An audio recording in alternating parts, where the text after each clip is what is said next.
सोडून तुलाज मातीला तू जाग उधाणू दे आज उरी.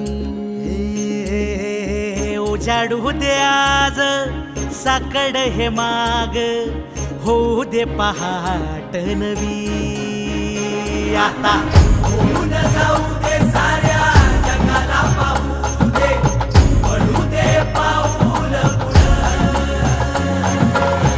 जरी काट पाया खाली लाकड्याला येऊ दे पडू दे पाऊल. मोठी लढाई र लढू मातीसाठी र गड्या मनगटाच जोर लावून. दाटला जरी अंधार एकजूट होऊ आज दिवा देऊ तेज धावर. तू आभाळ